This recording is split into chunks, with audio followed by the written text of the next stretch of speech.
Join us as we follow Kim GiGyu, an ordinary food delivery guy who dreams of becoming a player and fighting monsters.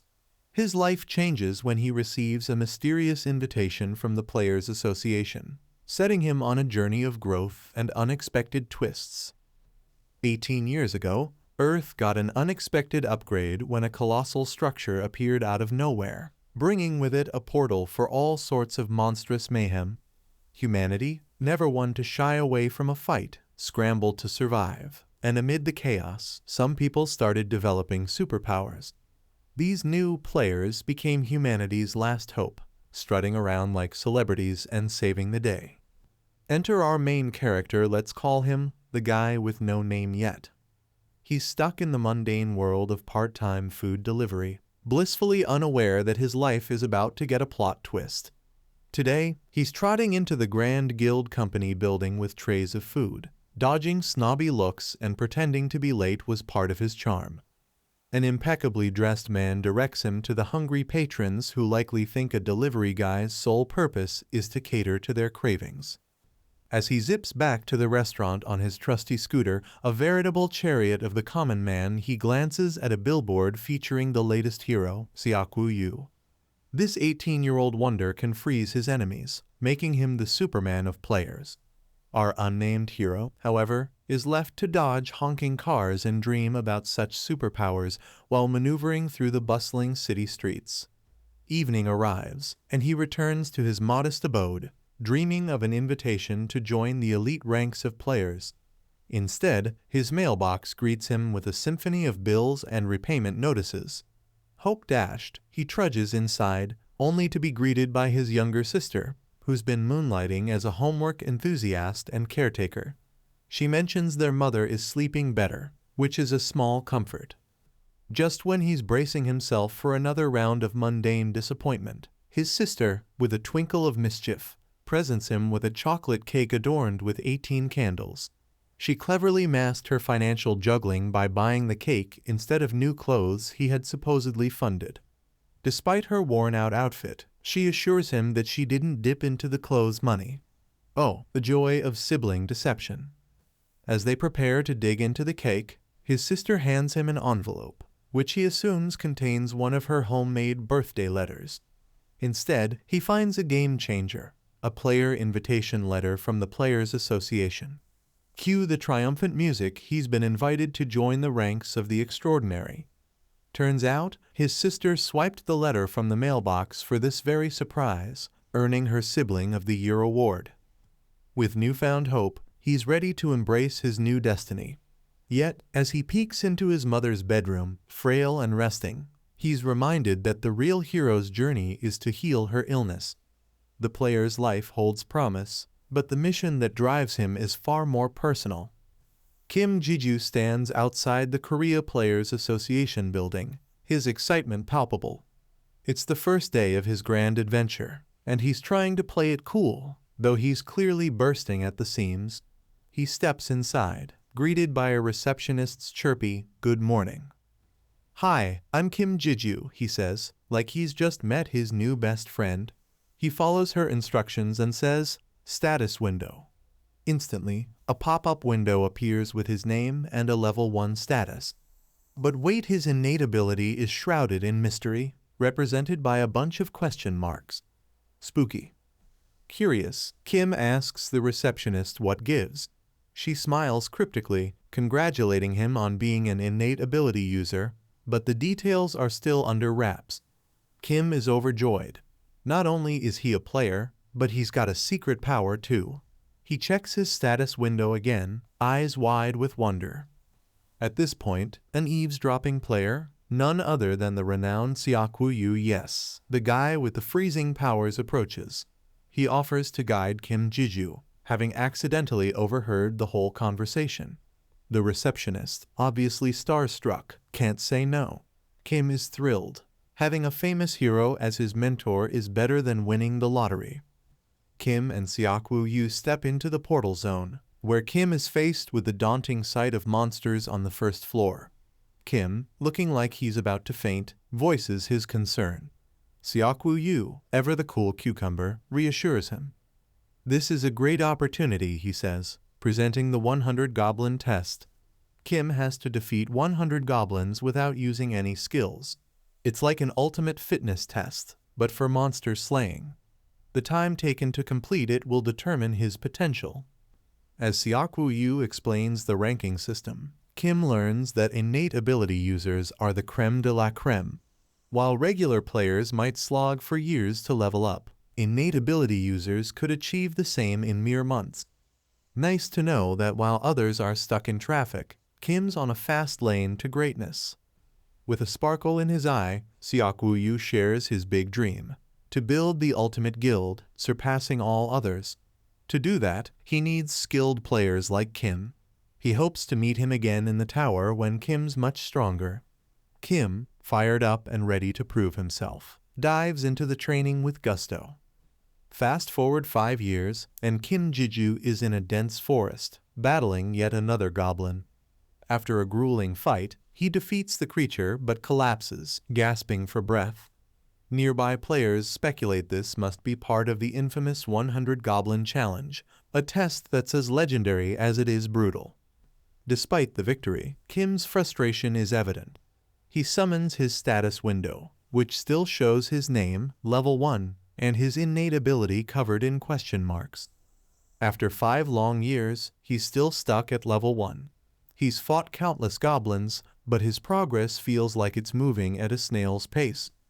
The journey that once felt like a thrilling adventure now seems more like a never-ending grind. In a bustling crowd of players celebrating their swift goblin kills, one stands out for his dramatic flair. With a single swing of his sword, he obliterates a goblin, leaving the rest of the group awestruck. They cheer, reveling in their easy experience points, and chat excitedly about leveling up. Plans are made to meet at the entrance of the second floor bright and early the next morning. As the guide bids the group farewell, soft whispers follow him. The rumor mill churns with tales of the guide being the lowest ranked among them, earning the ironically fitting nickname, the player who can't level up. Little do they know, this unremarkable guide is, in fact, Kim GiGyu himself. Once his duties are done, Kim retreats to a secluded corner he's discovered after many lonely hours on the lowest floor. His watch ticks away, reminding him of the significance of this moment. He positions himself near the spot where a lone goblin spawns daily, ready to pounce. However, a slight misstep creates a noise that catches the goblin's attention. The goblin whirls around, locking eyes with Kim and launching a vicious spear attack aimed at his head. Kim, barely reacting in time, deflects the strike with his sword. The goblin's relentless assault pushes him to his limits, and Kim realizes today's fight will be no walk in the park. After the exhausting battle, Kim heads to the guide team management office. There, he bumps into Tio, another guide, who appears agitated. Tio mumbles a hasty apology and rushes off, leaving Kim puzzled. Inside the office, Kim confronts the guide team manager, Tishik, seeking an explanation for Tio's odd behavior. Tishik's news is a punch to the gut. Starting tomorrow, Tio will replace Kim as the guide for Kim's group. The group had requested a new guide due to rumors about Kim, a stark reminder of his less than stellar nickname. Meanwhile, the news is abuzz with the Angela Guild's potential breakthrough on the 75th floor, causing waves of excitement among players everywhere. Today's players are celebrated like celebrities, with gates appearing at random and anyone having the chance to become a player. Kim's attention is snagged by a specific news item, a request for help from Korea's Player Association regarding an S-ranked gate in the US. The promise of substantial compensation is tempting. But for Kim, the idea of becoming a true player feels as distant as ever. As the guide team manager hands Kim his paycheck, he says Tio shouldn't be blamed for the recent changes. Kim reassures him that Tio is not at fault. The manager then surprises Kim with unexpected news: a commission has been given to him. This revelation leaves Kim astonished, wondering what this commission entails and how it might affect his journey as a player. The next day, a new group member, Kim Seonpil, introduces himself to Kim GiGyu as Seokwoo-yu's cousin. Surprised by this connection, Kim welcomes him. The rest of the party consists of Yi-won Yoon, Seong-woo Yoon, and Hanwol Kim. They gather for a tutorial lasting 5 days and 4 nights. As they set out, they eventually reach a spot to set up camp as night approaches. Working together, they pitch tents and prepare dinner. Gathering around the campfire, Yoon Yi-won bluntly asks about Kim's level not increasing. Kim Seonpil is frustrated by his party members' rudeness, but Kim remains calm and admits the truth. He assures them that he will gladly answer any other questions they have. The conversation turns to their training for the day, focusing on learning how to defeat monsters. Kim encourages them, assuring them that they will be able to level up and catch up with others soon. He mentions that as long as they don't encounter a guardian, they won't be in grave danger. Guardians are elite monsters found on each floor, often targeted by guilds and large parties for their valuable experience and item drops. However, they are incredibly dangerous, especially for lower-ranking players. Kim explains that guilds focus on hunting these guardians, particularly on lower floors, so the group should be relatively safe. Meanwhile, on the 4th floor of the tower, an orc is desperately fleeing from something. Tripping over a rock, the orc falls to the ground. Fear courses through its body as it turns around, its terror growing as it sees a much larger, more menacing monster approaching.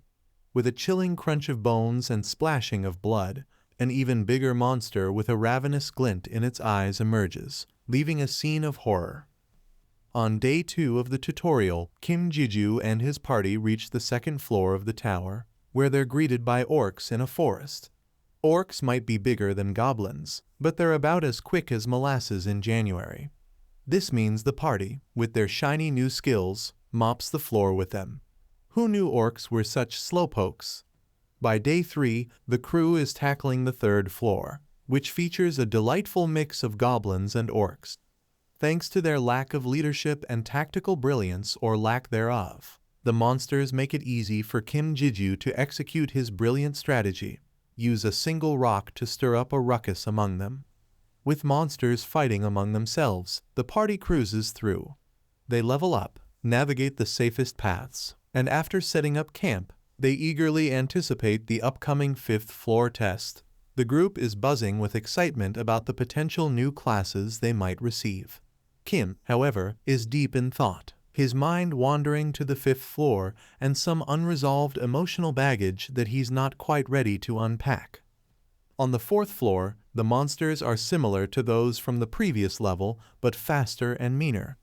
The party adapts their strategy, but Kim's keen senses pick up an unusual cloud of dust in the distance, a no-no for this floor.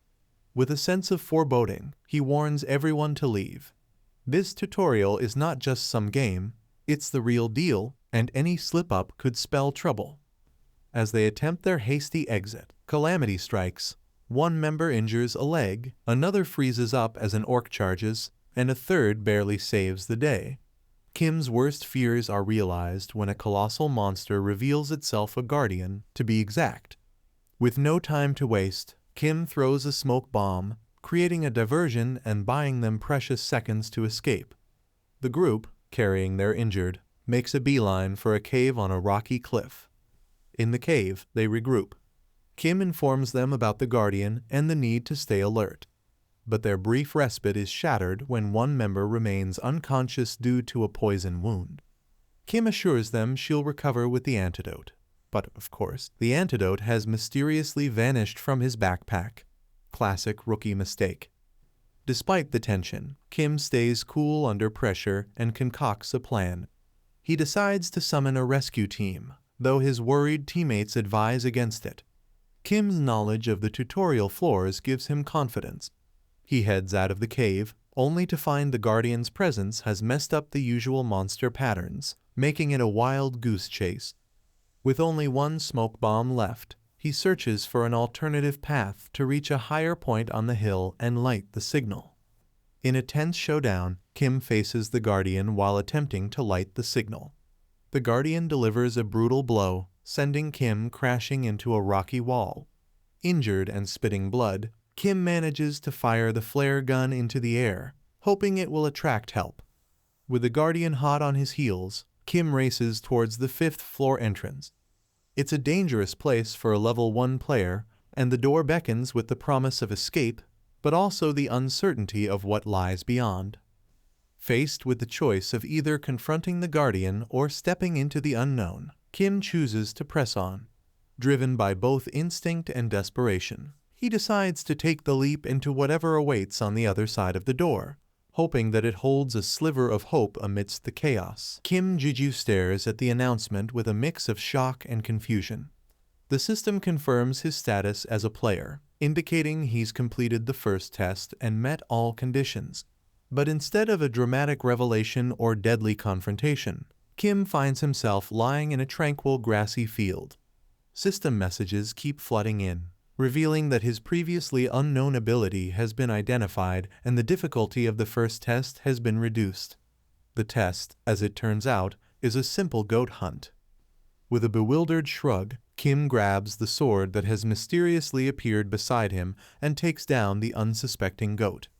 The system messages promptly declare his success and inform him of his new class and unexpected rewards. The phrase "perfect clear" echoes in his mind, leaving him more puzzled than ever. He had braced for danger and death, but instead faced a surprisingly easy challenge. Suddenly, shadowy tentacles with hair like strands slither out from behind him, enveloping him in an eerie embrace. A disembodied voice, sounding unnervingly like a young boy's, asks if Kim is its master. Kim, unable to see the source of the voice, is understandably freaked out. The voice, dripping with frustration, chastises Kim for his lack of response and demands a name to establish a connection. The system message chimes in, saying an ego wants to link with Kim and is awaiting his permission. Overwhelmed, Kim is left to choose a name for this ego entity. Before he can make a decision, everything around him fades to black, and he begins to lose consciousness. When he comes to, he finds himself in a hospital bed with his sister and Tishik beside him. It's been 2 weeks since he was discovered unconscious on the 5th floor. Tishik explains that guild members had stumbled upon a smoke bomb and the Guardian blocking the 5th floor's entrance. Unfortunately, the Guardian managed to escape before they could defeat it. Kim feels a wave of relief knowing his former party members are safe and reassures his family that everything is covered by insurance. As they visit, he reflects on the events, feeling a mix of relief and disappointment at still being stuck at level 1 despite passing the test. Gazing out of the hospital window, Kim notices a silver metallic snake ring forming on his index finger. It glows with a fierce red aura, hinting at the enigmatic power it contains. Transitioning from his hospital bed to his guide uniform, Kim steps outside the association building. The silver snake ring pulses with power as he walks through the portal and emerges on the 1st floor. Players battling goblins turn to look as Kim makes his entrance. The once murmured rumors about him being a level 1 player are quickly overshadowed by his new reputation as the tutorial slayer. His heroics on the 5th floor have turned him into a legend, with the whispers of his past failures drowned out by the buzz of his newfound fame. As he approaches the door leading to the next floor, the atmosphere is tense. Beyond the door awaits a field full of goblins and orcs. Undeterred, Kim steps forward, determination etched on his face. Suddenly, the ring on his finger transforms into a wicked black sword with a red eye at the top of the handle. The sword crackles with red electric light. Kim faces the oncoming monsters fearlessly. In a flash, he vanishes from sight, leaving behind only streaks of red light as he moves with incredible speed, slashing the monsters down with a single strike. The monsters, caught by surprise, can't comprehend what is happening as their numbers dwindle rapidly. Kim charges forward, unfazed by the danger. He jumps and strikes the ground with his sword, creating a massive shockwave that cleaves the enemies in half. In the midst of the battle, he recalls the moment he named the mysterious voice during the 5th floor test. The voice, now known as Ru, has become his loyal partner and the source of his newfound power. With each swing of his sword, he taps into Ru's abilities, cutting through the monsters effortlessly. The status window displays Kim's current information: name, Kim GiGyu, Level 1, Class, Ego's Partner, Innate Ability. Link the power to connect with an ego. Skill, Assimilate, enabling him to unify with the linked ego and use its abilities. As for Ru, the status window shows Level 8, Strength 18, Dexterity 18, Health 7, Magic 7, Skill, Accessory Transformation. As the battle continues, the status window updates, showing that Ru has reached level 9, further enhancing its strength and capabilities. It feels like yesterday when GiGyu struggles to kill an orc. Now, collecting mana crystals feels like more work. He looks at his red snake ring and asks, "Right, Lu?" A month ago, GiGyu was discharged from the hospital. He goes to the tower to check his status and finds it has changed. He now has a new job class called Ego's Partner. He is glad he comes to the tower as soon as he is discharged because his status really does change. If he tells his sister, she would call him crazy for going back to the tower right after nearly dying. But GiGyu can't stay still, especially since his status has changed for the first time in 5 years. GiGyu realizes he doesn't know how to use his new abilities or link with this ego thing. He stretches out one arm and, holding his face with the other, yells, "Link up!"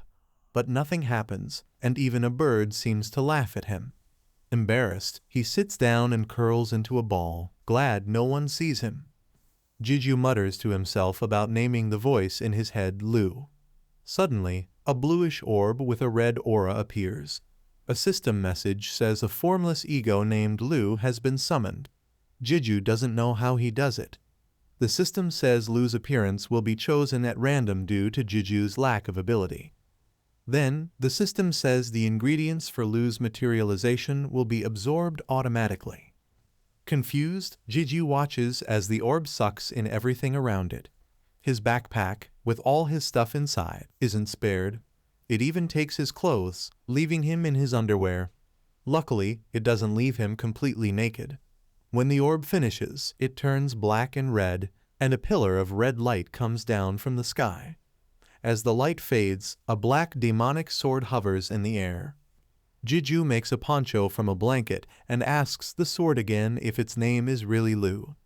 The sword calls him an idiot for asking again. GiGyu tries to stay calm and asks what an ego is. The sword replies, "How would I know, idiot?" Annoyed, GiGyu keeps asking questions. He learns that once a link between an ego and its master is made, only the master has control, like a master and slave. But an ego can hurt or even kill its master, and if the master dies, the ego will also disappear. With a grin, GiGyu asks if the sword can feel pain. The sword proudly says it can feel all emotions and, if settings are on, all sensations too. Holding a rock, GiGyu sees a system prompt asking if he wants to turn on Lu's pain perception.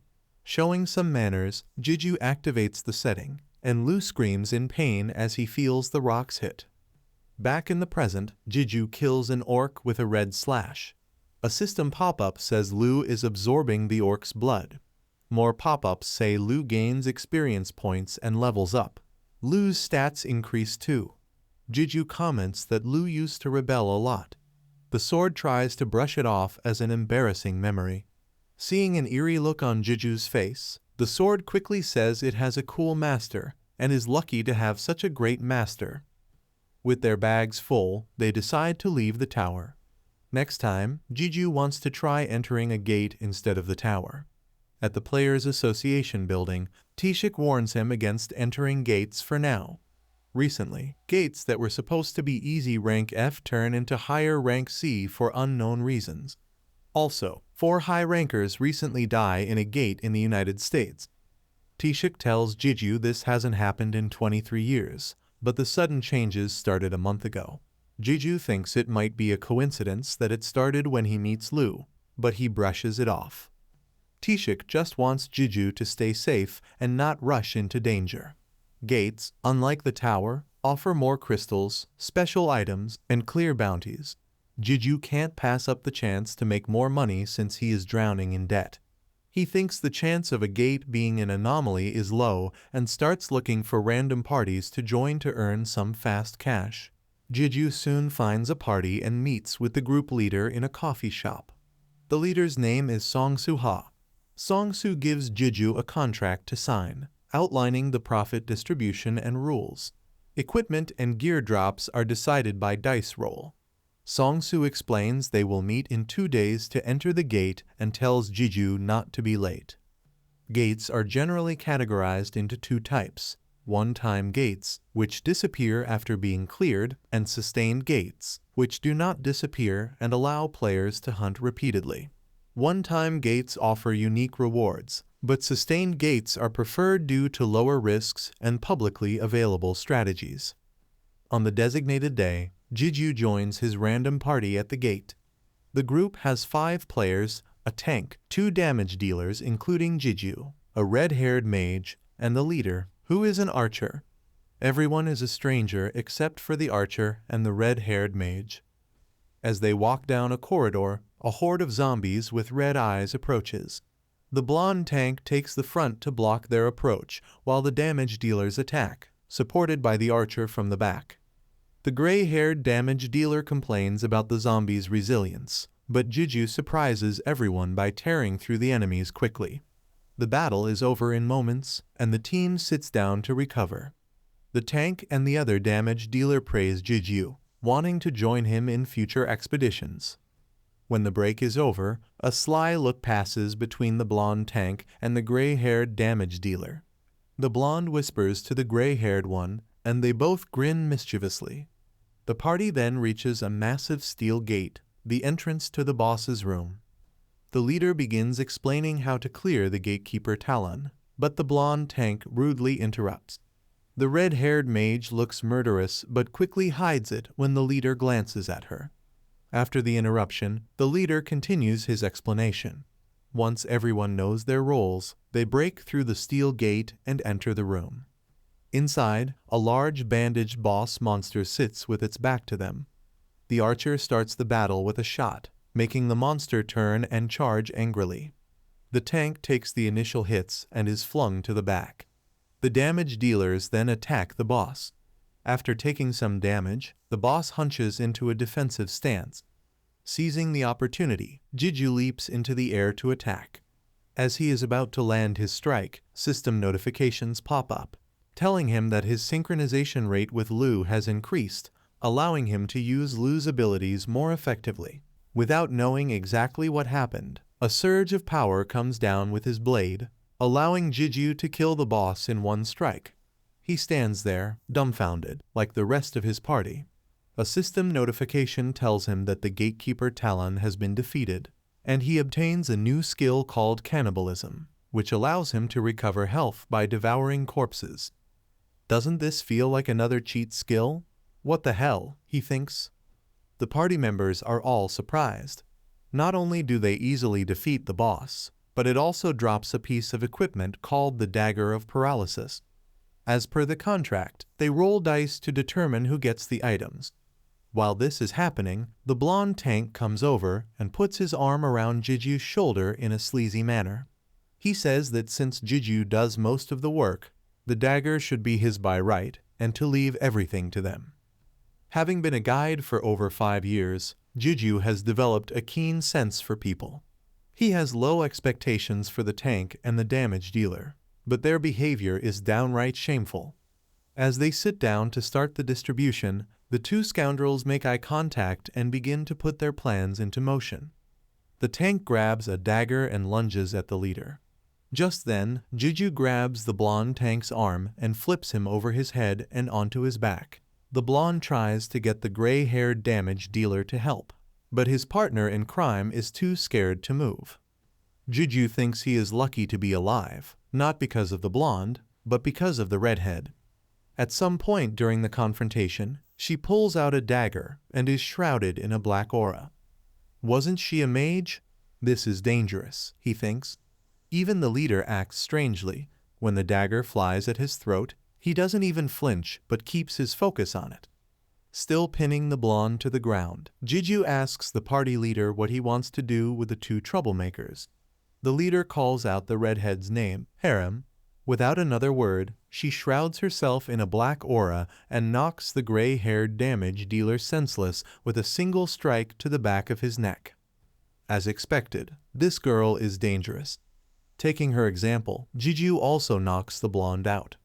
To his surprise, a chop to the back of the head really does the trick. GiGyu then declares that he will take the dagger since he saved the lives of the other party members. He leaves the responsibility of dealing with the two troublemakers to the rest of the party and tells them he is going to explore a bit more before heading back. GiGyu has a reason for exploring more. Killing more zombies provides him with more stats. His ego, Lu, has the special ability to gain stats by absorbing blood. Goblins give him dexterity, orcs give him strength, and zombies give him stamina. It is another way to get higher stats than he should have at his level. Of course, there is a limit to the amount of blood Lu can absorb. Once he kills all the zombies and absorbs enough blood, GiGyu decides to head back to the boss's room to enter the rewards room. The rewards room is a special space that can only be reached via the gatekeeper's corpse. Upon entering the boss's room, GiGyu notices a glow coming from one of the walls that wasn't there before.